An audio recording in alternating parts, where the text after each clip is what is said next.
Hello everyone, welcome to our channel Rupam's bio classes.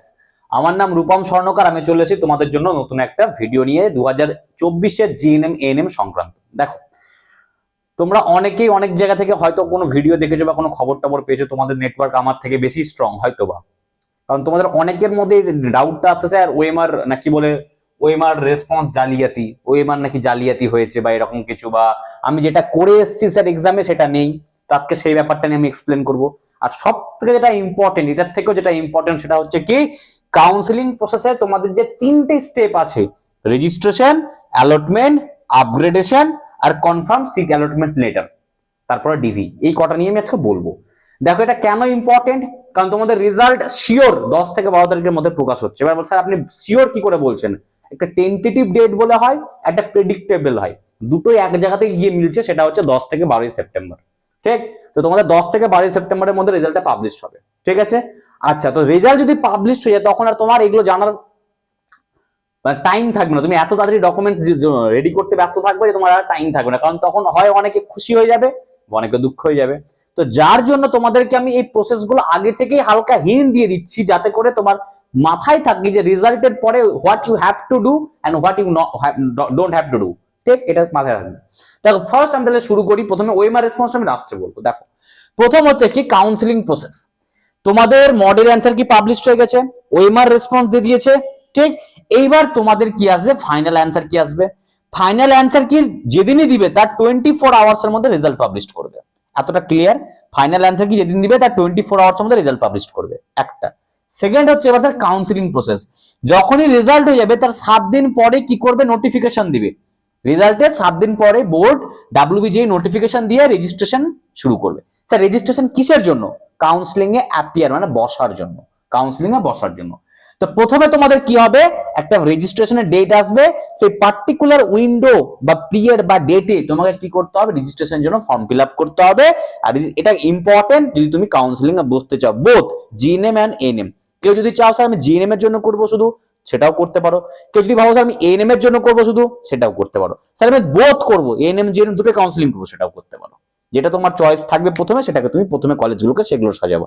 আমার choice GNM থাকলে আমি GNM এর কলেজগুলোকে প্রথমে দেবো, এএনএম গুলো পরে দেবো। ঠিক আছে? নেক্সট, রেজিস্ট্রেশন হলো। রেজিস্ট্রেশনের পর চয়েস ফিলিং বললাম, যে ধরে নাও আমার, আমি 10টা, ধরুন আমি সাপোজ, সবাই তো 50-60টা করে কলেজ সাজাবা।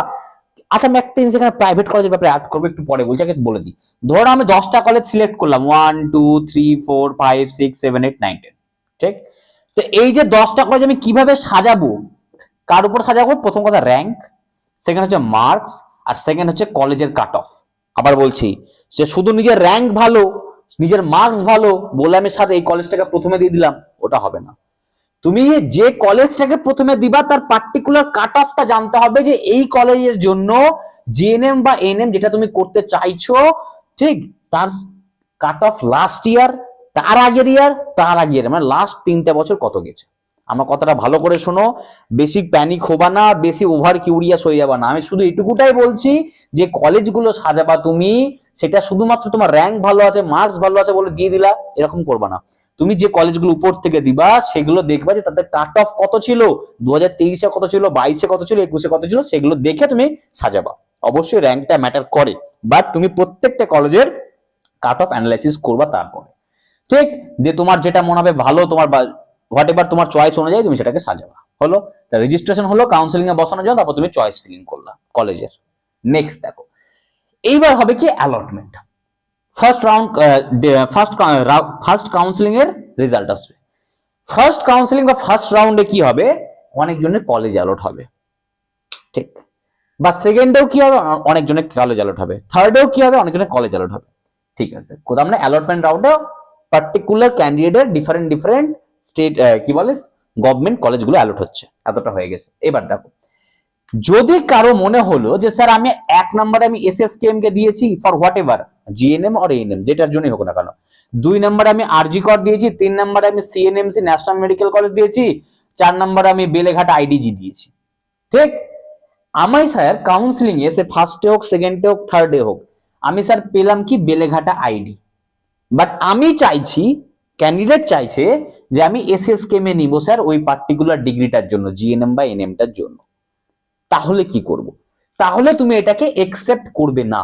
ওখানে দুটো অপশন থাকবে, একটা হবে কি একসেপ্ট সিট আর একটা হবে upgradation. Accept seat and admission, একটা হবে আপগ্রেডেশন। তোমার যদি মনে হয় যে আমি এই পার্টিকুলার বেলেঘাটাটা পেয়েছি বাট আমি এসএসকেএম চাইছি, আমার নাম্বার ভালো আছে, ঠিক, তাহলে তুমি কলেজটাকে একসেপ্ট করবে না। তুমি কি করবে, আপগ্রেডেশন বলে জায়গাটা থাকবে সেখানে ক্লিক করে দিবে, ঠিক। তাহলে পরবর্তী যে কাউন্সিলিং আছে, তুমি ফার্স্ট রাউন্ডে তোমার কলেজ অ্যালট হলো, ফার্স্ট রাউন্ডে তোমার আইডিজি বেলেঘাটা হলো, তুমি বেলেঘাটা পেয়ে তুমি চাইছো এসএসকেএম, তুমি কি করবা, যেখানে অ্যালট হবে তার পাশে একটা অপশন থাকবে কি স্যার আপগ্রেডেশন, তুমি ওই আপগ্রেডেশনে ক্লিক করে রেখে দেবা, ঠিক আছে। নেক্সট যখন সেকেন্ড রাউন্ড হবে, ঠিক, হয়তো তুমি তখন এসএসকেএম পেয়ে যাবে, ঠিক। যদি তুমি এসএসকেএম না পাও তাহলে তুমি তার উপরের কলেজগুলো, যেটা তুমি পেয়েছো তার নিচে না কিন্তু তার উপরের কলেজগুলো পেয়ে যাবে। এমনও হতে পারে যে তুমি যেটা চেয়েছো তোমার ডিজায়ার কলেজ সেটা তুমি পেয়ে গেলা, তখন তুমি কি করবা, যদি তুমি তোমার ডিজায়ার কলেজ পেয়ে যাও, ঠিক, তখন তুমি কি করবা, কনফার্ম সিট অ্যালটমেন্ট লেটার, যে তুমি কনফার্ম করলা যে তুমি এই সিটটা নিতে চাইছো, ঠিক। যদি তারা আপগ্রেডেশন করতে চায়, এবার স্যার আমি আপগ্রেডেশন চাই না, আমি প্রথমেই পেয়ে গেছি আমি সেটাই নিয়ে নেবো, আমরা কোনো সময় ঝামেলা যাবো না, তাহলে তুমি প্রথমে কি করবে, একসেপ্ট সিট, তখন তুমি সিট অ্যালটমেন্ট লেটারটা ডাউনলোড করে নেবো।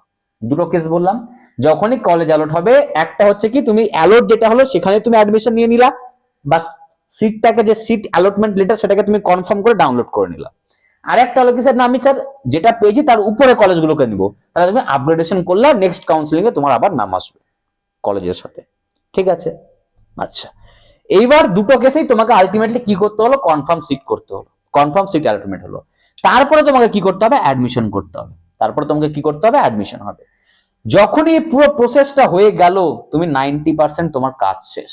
বাট স্যার 10% কেন বাকি আছে, আপনি তো বলছেন অ্যাডমিশন হয়ে গেল, 10% বাকি আছে কি, ডকুমেন্টস ভেরিফিকেশন। কি আছে, ডকুমেন্টস ভেরিফিকেশন। ডকুমেন্টস ভেরিফিকেশন হচ্ছে একটা গুরুত্বপূর্ণ জিনিস যেখানে তোমার আসল খেলাটা হয়।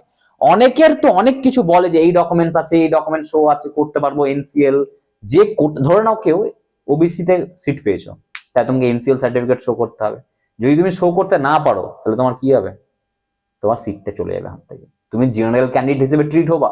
বা কেউ ইডাব্লিউএস আছে, সেই ইডাব্লিউ শো করতে পারলো না, সেও জেনারেল ক্যান্ডিডেট হিসেবে ট্রিট হবে। তো মেক শিওর করো এটা যে তুমি যে পার্টিকুলার ক্যাটাগরিটা বিলং করছো সেগুলো তুমি ডকুমেন্টসটা রেডি করেছো, না থাকলে এখনই রেডি করো। কিভাবে করবা তার ভিডিও আমি ডেসক্রিপশনে দিয়ে দেবো লিঙ্ক, সেটা দেখে নেবো, আমারই ভিডিও আছে। হয়ে গেছে, নেক্সট দেখো, আবার আমি পুরো প্রসেসটাকে রিপিট করছি। এরপরেও কি হয়, হোস্টেলের জন্য ফর্ম আছে, হোস্টেলের জন্য অ্যাপ্লাই করতে হয়, হোস্টেল পেতে হয়, ঠিক, এগুলো অনেক ব্যাপার আছে। তো হোস্টেল কি কি হয়, হোস্টেলে কি কি ক্যাটাগরি থাকে, যে যাদের বাড়ি 300 কিলোমিটার দূরে তার আগে হোস্টেল পাবে বা এরকম কিছু ব্যাপার থাকে। ধরো আমি আছি, আমার বাড়ি 300 কিলোমিটার দূরে কলেজ থেকে, তাহলে আমি আগে প্রেফারেবল পাবো হোস্টেল পাওয়ার জন্য। এগুলো কিছু ক্যাটাগরি থাকে যেগুলো আমি পরে তোমাদেরকে ডিসকাস করবো হোস্টেলের ব্যাপারটা নিয়ে, ঠিক আছে। আমি আবার বলছি, রেজাল্ট বেরোবে, রেজাল্টের 7 দিন পরে কাউন্সিলিং শুরু হবে। কাউন্সিলিং এর ফার্স্ট স্টেপ রেজিস্ট্রেশন, তোমাকে পুরো র্যাঙ্ক, তোমার নাম, বায়োডাটা দিয়ে ফর্ম ফিল আপ করতে হবে।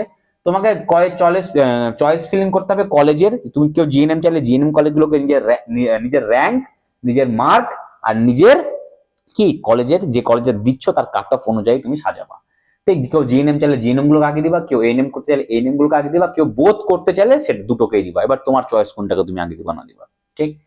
যখনই আচ্ছা জিনিস বলি, চয়েস লকিং, এটা জিনিসটা খুব ইম্পর্টেন্ট। তুমি চয়েস লক করে তোমাকে চয়েসটা ফিল করে চয়েসটাকে লক করে দিতে হবে। যে হয় না কনভার্টিং এর পদ্ধতি দেখেছো তো, ঠিক, ওখানে কি হলো যে কিছু একটা বললা, তারপর তোমার কোশ্চেন অ্যান্সারটা লক করতে, তো ঠিক তেমন এখানেও লক করতে হবে। যখনই লক হবে তখন first round, second round, third রাউন্ডে তোমার কি হবে, কলেজ অ্যালট হবে। তুমি যদি অ্যালট কলেজ পেয়ে গেলা, ঠিক, তুমি অ্যাডমিশন নিয়ে নিলা, তাহলে তুমি আপগ্রেডেশনটা করবা না, ঠিক। ওখানে দুটো অপশন থাকবে, আপগ্রেডেশন আর একসেপ্ট সিট, তুমি একসেপ্ট সিটটা করবা, ঠিক। একসেপ্ট সিট করবা, তোমার ওই একসেপ্ট ওই যে কনফার্ম সিট অ্যালটমেন্ট লেটার চলে আসবে, তোমরা ডাউনলোড করে নেবা, ঠিক আছে। তারপরে অ্যাডমিশন হবে, দেন ডকুমেন্ট ভেরিফিকেশন হবে।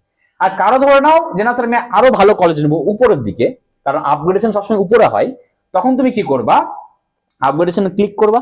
দেন নেক্সট যখন অ্যালটমেন্ট হয়, তোমার যে কলেজটা বেরোবে সেই কলেজের সিটটাকে তুমি ধরো তোমার ডিজায়ার কলেজ পেয়ে গেলা, সেটাকে তুমি কনফার্ম সিট অ্যালটমেন্ট করে তার অ্যাডমিশন নিয়ে নিলা, ডকুমেন্ট ভেরিফিকেশন করলা। বারবার বলছি এটা মেক শিওর করবা যে যে ক্যাটাগরি, যে যে documents, medical fitness certificate, domicile certificate খুব ইম্পর্টেন্ট, ইনকাম সার্টিফিকেট বানিয়ে রাখো, খুব প্রত্যেকটা লাগবে, ঠিক। কি করে বানাবো আমি তার লিঙ্কটা বললাম তো, ডেসক্রিপশনে আমার ভিডিও লিঙ্কটা দিয়ে দেবো, চাইলে তোমরা চেক করে নিতে পারো, ঠিক।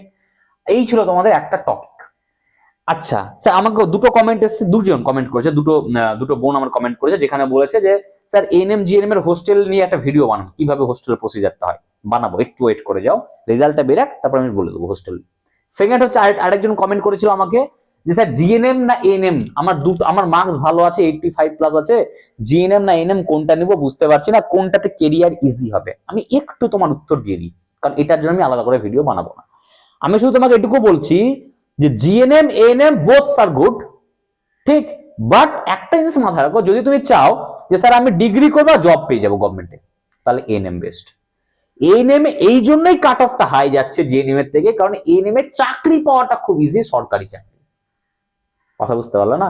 আমি এএনএম করছি, এএনএম কমপ্লিট হবে, আমি চাকরি পেয়ে যাবো, গভর্নমেন্টে চাকরি পেয়ে যাবো।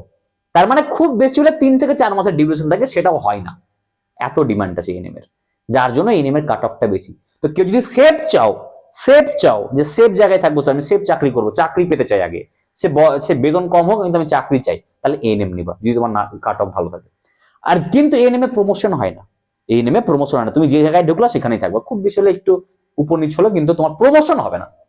কিন্তু তুমি যদি প্রমোশন চাও বা ফার্দার স্টাডি করতে চাও, জিএনএম এর পরে ফার্দার স্টাডি করে ভালো লেভেলে চাও, সিনিয়র নার্স বা হয় না নার্স ইনচার্জ, একটা তো মেডিকেল কলেজ বা একটা হসপিটালের নার্স ইনচার্জ, তার বিশাল স্যালারি হয়, বিশাল পাওয়ার হয়, তুমি যদি সেরকম লেভেলে কিছু করতে চাও তাহলে তোমাকে জিএনএম নিতে হবে। হয়তো জিএনএম করার পরে তোমাকে কোথাও ইন্টার্নশিপ করতে হবে 6 মাস, তারপরে তোমার চাকরি হতে পারে, বা কপাল ভালো থাকলে তখনই হয়ে যেতে পারে, কিন্তু তোমার এখানে প্রমোশনটা অনেক বেশি হবে। ঠিক, এই ছিল তোমাদের জিএনএম এর চাকরির ব্যাপারে। লাস্ট যেটা সব থেকে ইম্পর্টেন্ট সেটা হচ্ছে কি, ওএমআর রেসপন্স জালিয়াতি। কি? ওএমআর রেসপন্স জালিয়াতি। দেখো, প্রথম কথা, ওএমআর চেক হয় মেশিন দ্বারা। সাপোজ যদি আমি 4টা অপশন থাকে, 1 2 3 4, ঠিক, 4টা অপশনের মধ্যে আমি একটাকে ভালো করে গোল করলাম, ঠিক আছে স্যার, এই অপশনটা, ঠিক, মেশিন কিন্তু এটা ক্যাপচার করবে। সেকেন্ড হচ্ছে যদি এরকম থাকে, 4টা অপশন আবার আছে নেক্সট কোশ্চেনে, আর একটা এরকম আছে যে 2 নাম্বারটাকে আমি এরকম হালকা করে গোল করে ছেড়ে দিয়েছি, ঠিক, মেশিন কিন্তু সেটাকে ক্যাপচার করবে না, তখন ম্যানুয়ালি হয়। তখন কি করতে হয়? ম্যানুয়ালি চেক করে, মেশিন এগুলোকে কমপ্লিটলি চেক করবে না। তাহলে ওএমআর স্ক্যান করে কি মেশিন, তাহলে গাফিলতির কোনো জায়গা নেই। হয়তো খারাপ লাগছে শুনতে, এইবার যেহেতু মেশিন টেকনিক্যাল ফল্ট হতে পারে, তার মানে 1 লাখে 10টা 20টা হতে পারে, আমি মানছি সেটা, 10টা 20টা এরকম টেকনিক্যাল ফল্ট হয়ে গেছে, ঠিক, কিন্তু তোমাদের যেরকম আমি দেখছি, যা আমি খবর শুনতে পাচ্ছি, তোমাদের যা কমেন্ট আছে, স্যার আমার 3টে নেই, আমার 4টে নেই, এটা আমার মনে হয় না ঠিক বলছো তোমরা, হয়তো তোমাদের কথা বুঝতে ভুল হচ্ছে। বাট আমি বলছি না যে হবে না, হতে পারে 1 লাখের মধ্যে 10টা 20টা 20টা হতে পারে, 40টা হতে পারে, কিন্তু তার মানে 10,000 হয়ে গেল, এটা হবে না। কারণ ওএমআরটাই স্ক্যান করে কে? মেশিন। তুমি যেখানে যেরকম, ধরো আমার নাম রূপম স্বর্ণকার, তা আমি আমার সাইন করছি আমি এরকম, ঠিক, তা আমি এই যে পিটাকে এখান থেকে এরকম রাউন্ড করলাম না, এরকমই থাকবে, ওখানে একটু যদি আমি সাইন করার পর তুমি ডট রেখে, ডটটাও থাকবে, ঠিক। এটা হচ্ছে স্ক্যানিং এর পাওয়ার মেশিনের, বাট মেশিনও কি টেকনিক্যাল ফল্ট হয়, সেই জন্য কি হয়, কখনো 2-3টা কোশ্চেন হয়তো অ্যান্সার কারণ নেই, এটা হতে পারে, বাট সবার হবে না। আর একটা জিনিস কি, তুমি যদি কমপ্লিট ফিল না করো, তাহলে মেশিন সেটাকে স্ক্যান করবে না, তখন সেটাকে ম্যানুয়ালি চেক করতে হয়, মানে মানুষের দ্বারা চেক করতে হয়, ঠিক। সে সময় কি হতে পারে তোমরা সবাই জানো, হতে পারে, আমি জানি না হয় কিনা, ঠিক, বাট আমার মনে হয় না এসব জিনিসে কোনো একটা বাজে ব্যাপার আছে, আমার পার্সোনালি যেটা ভিউ, কারণ 99% কি হয়, মেশিন স্ক্যান করার অ্যাকিউরেট করে, 1% 2% হয়তো হতে পারে ব্যাপারটা টেকনিক্যাল এররের জন্য, এটা কেউ ইচ্ছাকৃত করে না, ব্যাপারটা হলো। তার মানে ওএমআর রেসপন্স নিয়ে কোনো ঝামেলা নেই। ওএমআর রেসপন্স তোমাকে আমি এর আগের ভিডিওতেই বললাম, একটা ট্রান্সপারেন্সি দেখানোর জন্য বা করানোর জন্য, যে তুমি যেটা ফিল করে এসছো তুমি সেটাই দেখতে পাবা। কেউ যদি ওএমআর এর পাশে এরকম করে ছোট্ট একটা স্টার বানিয়ে আসো না, সেই স্টারটাও তুমি দেখতে পাবা। তোমার ট্রান্সপারেন্সি না, তোমার প্যারেন্সি, যাতে করে তুমি মানে একটা স্বচ্ছতা থাকে এক্সামের মধ্যে, পরিষ্কার থাকে, যাতে না সবকিছু ঠিকঠাক চলছে। তো ওএমআর রেসপন্স নিয়ে মাথা ঘামায়ও না, রেজাল্টের উপর ডিপেন্ড রাখো, এক্সাম ভালো থাকলে তোমার রেজাল্ট ভালো আসবে। যদি কারো 2-1টা কোশ্চেন এরকম হয়ে থাকে, প্যানিক হয়েও না, হতে পারে, আমি তো বলছি না হবে না, হতে পারে টেকনিক্যাল রিজনের জন্য 2-1টা, বাট তার জন্য কিন্তু বোর্ডস আমার মনে হয় না খুব একটা লার্জলি দায়ী, আমার পার্সোনালি বোর্ডস দায়ী না, বাট 2-1টা টেকনিক্যাল এরর হতে পারে, তার জন্য কিন্তু এতজনের তো হবে না, এটা হচ্ছে আমার কথা। ওএমআর রেসপন্স নিয়ে বেশি মাথা ঘামায় না, যা বললাম কাউন্সিলিংটা মাথায় রাখো, নোট ডাউন করো, স্টিকি নোট নাই সবার কাছে, স্টিকি নোটে লিখবে 4টা প্রসেস, দিয়ে তুমি একটা দেওয়ালে বা তোমার যেখানে পড়ার রুম সেখানে তুমি আটকে দিলে, তো তোমার যখন শুরু হবে তখন একটা করে প্রসেস হবে, একটা করে টিক মারবা। আমি বলছি ভালো করে পরীক্ষার জন্য প্রিপারেশন করা যতটা ইম্পর্টেন্ট, তার থেকে বেশি ইম্পর্টেন্ট তোমার এই জিনিসগুলো করা। একবার তোমার অ্যাডমিশন হয়ে যাক, ডকুমেন্টস ভেরিফিকেশন হয়ে যাক, তুমি আমার আর ভিডিও দেখিও না, আমি খুশি হব, তুমি তোমার ডিজায়ার জায়গায় চলে গেছো। বাট টিল নাও এই ভিডিওগুলো যেগুলো দেখে ফুল দেখো, জিনিসগুলো কন্টেন্টটা বোঝার চেষ্টা করো, তোমাদের জন্যই বানানো, ঠিক? তোমরা ভালো করে বোঝো, আর এটা নিয়ে ওএমআর রেসপন্স নিয়ে বেশি মাথা ঘামায় না, ঠিক আছে? তার মানে counselling, registration, choice filling, allotment, চাইলে আপগ্রেডেশন করতে পারবা বা না চাইলে করলা না, seat allotment letter, admission, documents verification. আর ডকুমেন্টস কিন্তু তিনটে, domicile, medical fitness, OBC AB যারা আছে তাদের এনসিএল অবশ্যই ভাই বানিয়ে রাখো, ইনকাম সার্টিফিকেট বানিয়ে রাখো। খুব আমি বারবার বলছি, আমি শুধু একটাই লিঙ্ক দেবো ডিসক্রিপশন, সেটা হচ্ছে এই ডকুমেন্টস লিঙ্কটা। অবশ্যই তোমরা কিভাবে বানাবা সেটা আমি বলে দেবো। চলো বাই। যদি ভিডিওটা ভালো লাগে তো অবশ্যই লাইক, শেয়ার, সাবস্ক্রাইব করো। তোমাদের জন্য ভিডিও বানাচ্ছি, অবশ্যই সাবস্ক্রাইবটা তোমাদের কাছ থেকে আশা করি। যদি ভালো লাগে তো, ভালো না লাগলে সাবস্ক্রাইব করবে না, ঠিক আছে? চলো বাই, থ্যাংক ইউ।